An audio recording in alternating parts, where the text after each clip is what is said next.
ഞാൻ വളരെ കൃത്യമായി പറഞ്ഞത്, ദേവസ്വം ബോർഡിന്റെ പ്ലീഡറായി വെക്കുമ്പോൾ സ്വാഭാവികമായും ആ മേഖലയിൽ, അതായത് ദേവസ്വങ്ങളുമായി ബന്ധപ്പെട്ട എക്സ്പീരിയൻസ് ഉള്ള ഒരാൾ എന്ന നിലയിലായിരിക്കാം അദ്ദേഹത്തെ പരിഗണിച്ചത് സർക്കാർ എന്നാണ് ഞാൻ മനസ്സിലാക്കുന്നത്. ഇനി അതിനേക്കാളൊക്കെ അപ്പുറത്ത് ബഹുമാനപ്പെട്ട കാരശ്ശേരി മാഷും രാഹുലും ഒക്കെ പറഞ്ഞതുപോലെ വിശ്വാസികൾക്ക്, ഇപ്പൊ അങ്ങ് പറഞ്ഞ വിശ്വാസികളല്ലാത്തവരും എന്ന് പറഞ്ഞാൽ ആത്യന്തികമായി ദേവസ്വവുമായി ബന്ധപ്പെട്ട് നിൽക്കുന്നത് വിശ്വാസികൾ തന്നെയാണ്. അതിന്റെ സ്റ്റേക്ക് ഹോൾഡേഴ്സ് വിശ്വാസികളാണ്.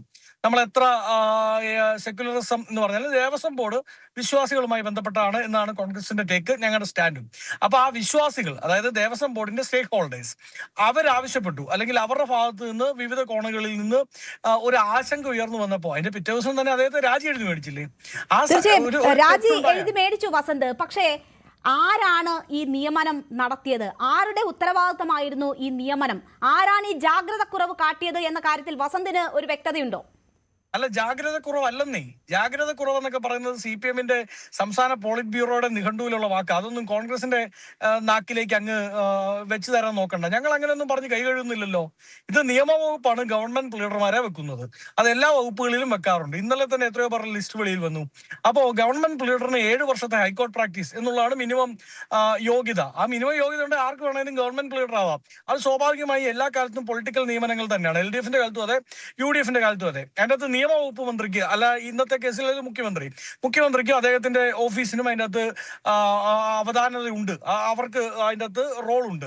ഇനി അതിൻ്റെ അകത്ത് ഒന്നാമത്തെ കാര്യം ഞാൻ പറഞ്ഞത്, ദേവസ്വം ബോർഡിന്റെ പ്ലീഡറായ ഒരാളെ വെക്കുമ്പോൾ ആ ദേവസ്വം വിഷയങ്ങളിൽ അഗ്രഗണ്യനായ പാണ്ഡിത്യമുള്ള മുൻകാല എക്സ്പീരിയൻസ് ഉള്ള ഒരാളെ പരിഗണിച്ചു. പാർട്ടി അതിനപ്പുറത്ത് മറ്റൊരു ഇന്റൻഷനും അതിൻ്റെ അകത്ത് ഉണ്ടായിട്ടുണ്ടെന്ന് ഞാൻ വിശ്വസിക്കുന്നില്ല. പക്ഷേ അത് പരിഗണിക്കപ്പെട്ട ശേഷം അങ്ങനെയല്ല. ഈ സ്മാർട്ട് ക്രിയേഷൻസിന്റെ അഡ്വക്കേറ്റ് അദ്ദേഹം വന്നു. ഇപ്പൊ അങ്ങ് പറഞ്ഞു സ്മാർട്ട് ക്രിയേഷൻസിന്റെ വക്താവായി അദ്ദേഹം സംസാരിച്ചു എന്നൊക്കെ പറയുമ്പോ സ്വാഭാവികമായ ഒരു അഡ്വക്കേറ്റ് അവരുടെ ക്ലയൻസിന് വേണ്ടി സംസാരിക്കും. അത് ചിലപ്പോൾ മീഡിയാസ് നിങ്ങൾ ചോദിച്ചാൽ സംസാരിച്ചെന്നൊക്കെ വരും.